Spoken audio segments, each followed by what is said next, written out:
오늘도 뜨거운 이슈 시원하게 풀어보겠습니다. 킹스맨 윤중건 YTN 라디오 아나운서 나오셨습니다. 안녕하십니까? 안녕하십니까, 윤중건입니다. 네, 자 국회 국정감사 끝을 향해 가고 있습니다. 어제 국회 운영이 열렸는데요.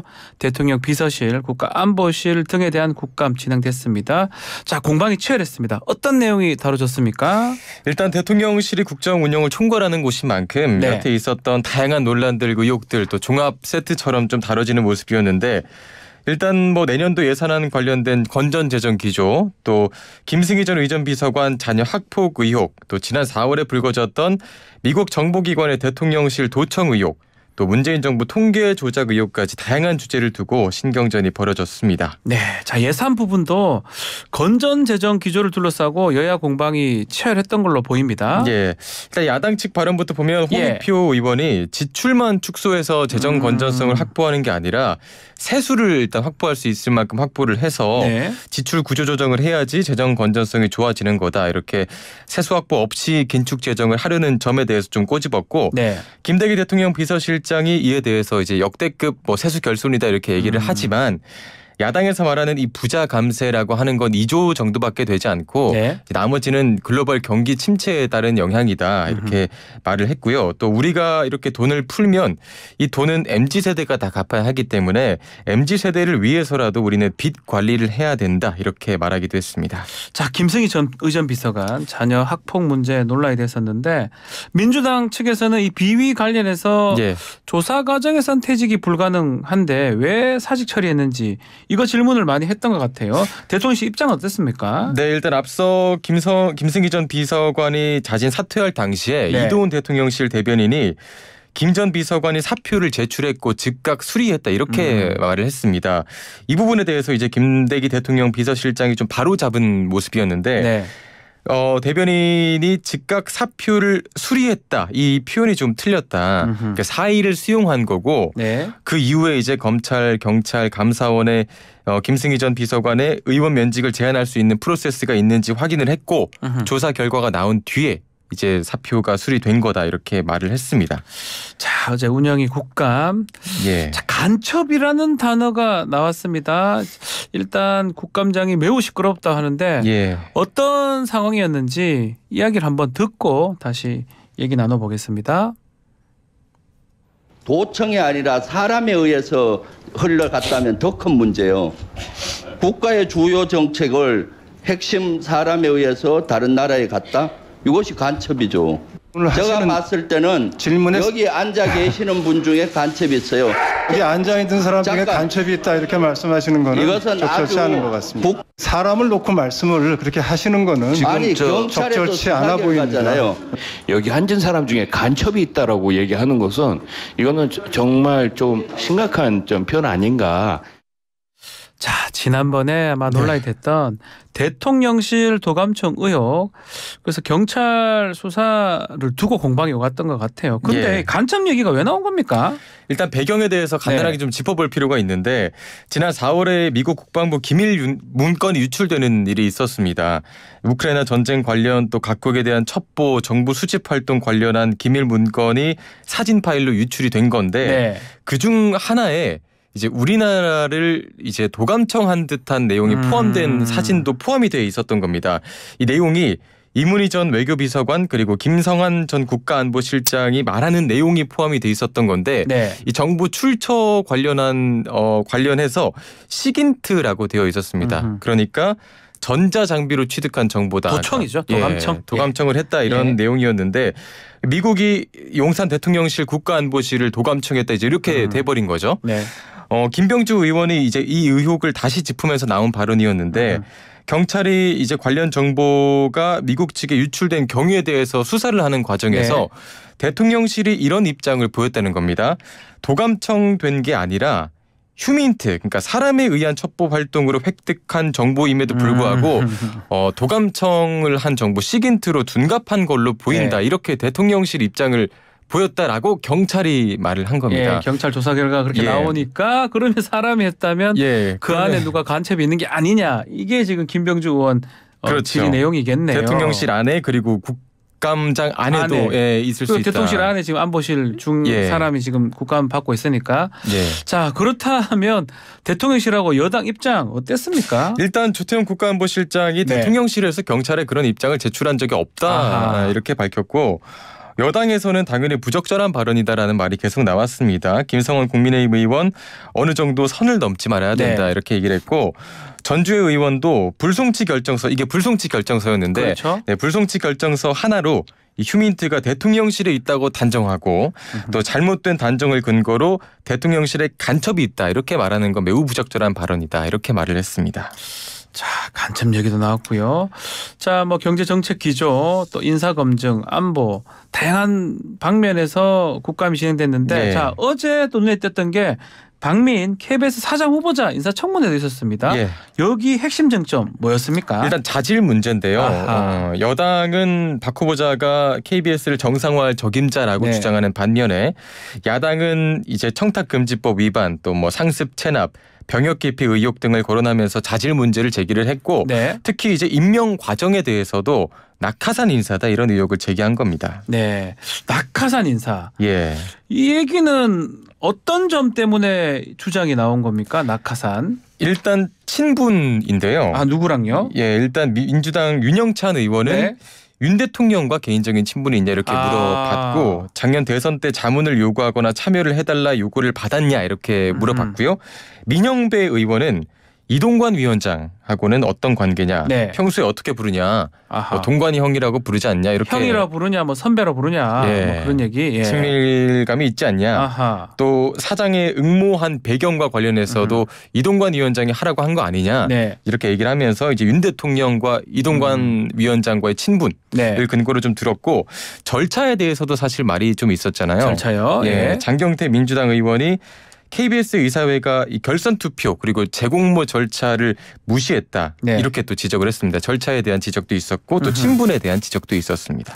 자, 어쨌든 청문회 과정에서 좀 눈에 띄었던 점이 야당 의원들의 집단 퇴장 부분이거든요. 근데 이 이유가 박민 후보자가 아닌 장제원 위원장 때문이다 이런 얘기가 있습니다. 네, 그렇습니다. 일단 민주당 의원들과 장제원 위원장 사이에 설전이 벌어지면서 시작이 된 건데, 시작부터 민주당 의원들로부터 박민 후보자 그 자료 제출 요구가 일단 쏟아지면서 장제원 위원장과 공방이 좀 오갔습니다. 근데 결정적으로는 이제 고민정 의원 질의 때 고민정 의원이 신상 발언 기회를 먼저 달라 이렇게 얘기를 했는데 장제원 위원장이 줄 수 없다. 질의를 하라. 질의할 때 하라라고 했고, 이 청문위원 한 명에게만 그렇게 뭐 이렇게 특혜처럼 줄 수 있는 게 아니다 이렇게 얘기를 하면서 고민정 의원이 위원장의 갑질이다 이렇게 말을 하면서 이제 좀 목소리가 높여졌습니다. 그런 과정에서 민주당 의원들이 모두 퇴장을 했고요. 민주당 의원들 없이 진행이 되다가 이제 정회하면서 파행한 겁니다.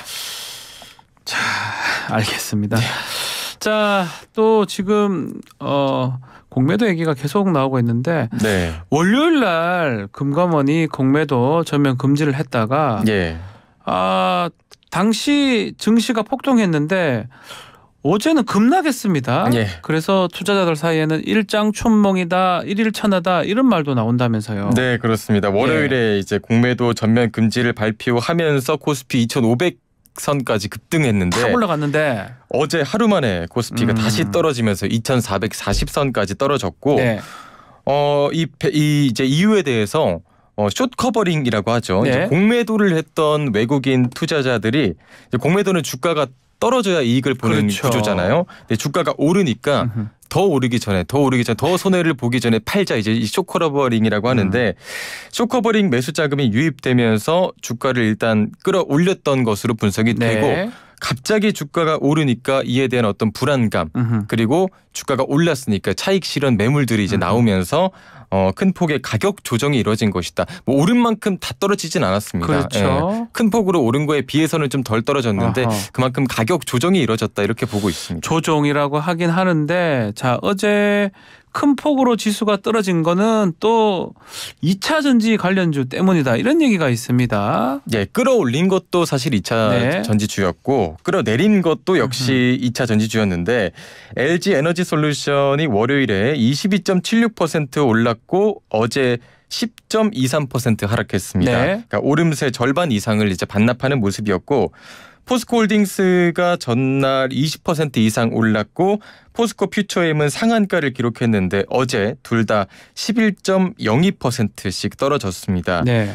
이에 따라서 이틀 연속 사이드카가 발동되기도 했는데 코스닥 시장에서 상승폭이 커져서 그제는 매수 사이드카가 발동이 됐고 어제는 매도 사이드카가 발동이 된 겁니다. 그러니까 그제는 급등해서 사이드카, 예. 어제는 급락해서 사이드카, 정반대 현상이 벌어진 거죠. 자, 사이드카 이거 좀 모르시는 분도 많을 것 같은데 정확히 어떤 용어입니까?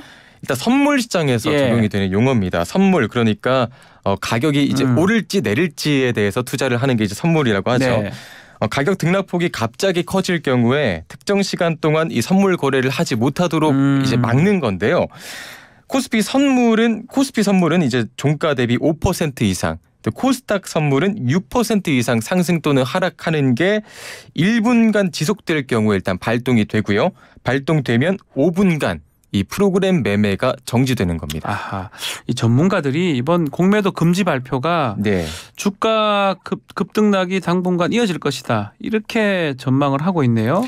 네, 그렇게 오래 가지는 못할 것이고 2주 정도는 좀 이어질 수 있다 이렇게 봤는데 증권사들이 전망하고 있는 겁니다. 이 숏 커버링의 영향력이 2주 정도 갈 것이다 이렇게 보고 있고 이번처럼 또 숏 커버링으로 급상승하게 될 경우에는 또 불안감 또 차익 실현 매물 때문에 또 하락할 수도 있고 뭐 이런 흐름이 2주 정도 이어질 수 있다는 건데 이 숏 커버링 효과가 끝나고 나면 이제는 기업 가치, 펀더멘털 그리고 미국 금리가 이 장기적인 방향은 결정할 것이다 이렇게 예상하고 있습니다. 자, 근데 어제 금융위원장이 주식시장 급변이 공매도 금지 때문만 아니다 이런 말을 했네요.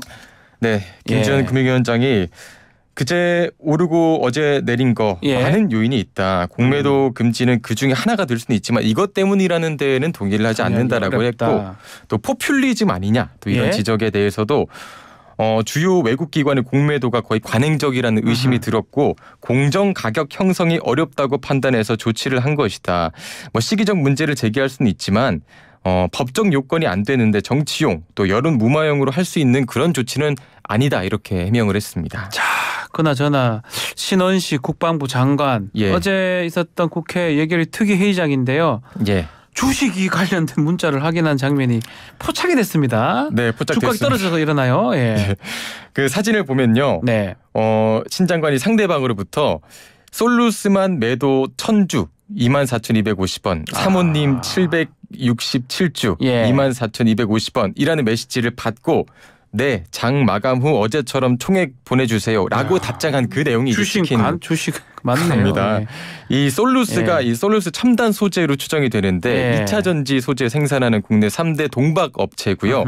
신 장관이 이제 어제처럼이라고 한 걸 봤을 때 전날인 6일에도 주식 거래를 한 걸로 이제 추정이 되고 있습니다. 네. 자, 회의 중에 뭐 거래했다고 김남국 의원이나 뭐 난리가 났던 적이 있는데요.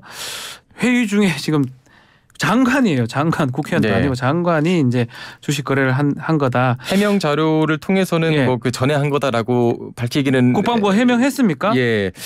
아침 9시 35분에 수신하고 9시 45분에 답신한 것으로 전체 회의 시작되기 전이었다 이렇게 일단 얘기를 하기는 했는데 회의 전에 했다. 자, 결국 논란이 커지니까 신원식 장관 직접 뭐 해명을 했다는데 그건 어떤 얘기입니까?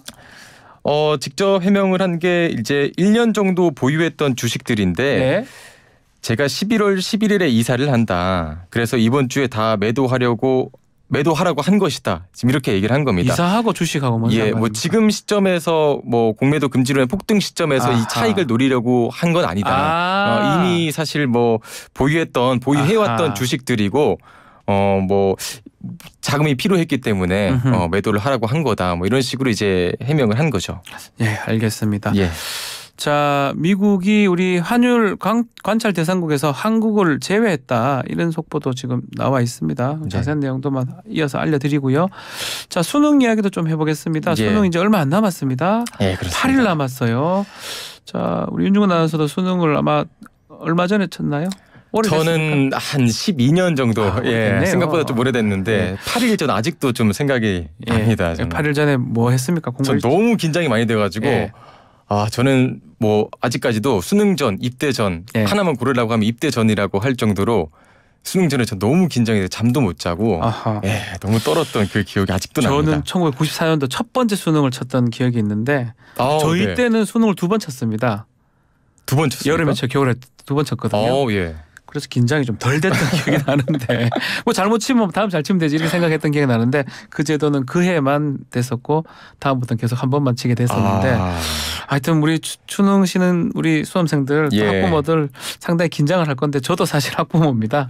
아이가 이제 수능을 준비를 하고 있는데요. 자, 이번에 보니까 마스크 이제 착용 이런 거 안 한다. 그래서 다 해제를 한 겁니까? 코로나 관련된 구체적 운영 계획도 좀 말씀 주십시오. 일단 뭐 확진자나 유증상자도 동일한 시험장에서 응시를 하기로 했고요. 뭐 별도 시험장 이런 거 운영하지 않기로 했습니다. 하지만 확진자나 유증상자에게는 이제 마스크 착용이 좀 강력하게 권고가 될 방침입니다. 당연히 자율이지만 강력하게 권고된다고 하고요. 또 점심까지는 이제 혹시 모를 감염 위험 때문에 유증상자, 확진자는 좀 분리된 공간에서 먹도록 조치할 예정입니다. 자, 올해 수능 응시자 수 가운데 주목할 부분이 이 전체 수험생은 줄었는데 N수생 비중 이 28년 만에 최고치다 얘기도 있네요. 네, 전체 이제 수험생은 줄었는데 고3 등 재학생이 64.7%, 그리고 N수생 등 졸업생이 31.7%, 그리고 검정고시 등 기타 지원자 3.6%. 그래서 졸업생 그리고 기타 지원자를 합한 비율이 35.3%로 28년 만에 최고치라고 합니다. 저도 사실 재수생이어가지고 입장이 좀 이해가 되는데 N수생 등 졸업생이 지난해보다도 12.2%나 급증한 겁니다. 맞네요. 알겠습니다. 자, 바뀐 내용이 많으니까요. 수험생들 사전에 좀 확인하시고 수험에 응시를 하시면 좋을 것 같습니다. 자, 킹스맨은 여기서 마무리를 하겠습니다. 감사합니다. 고맙습니다. 윤중건 아나운서였습니다. 1부 마치겠습니다.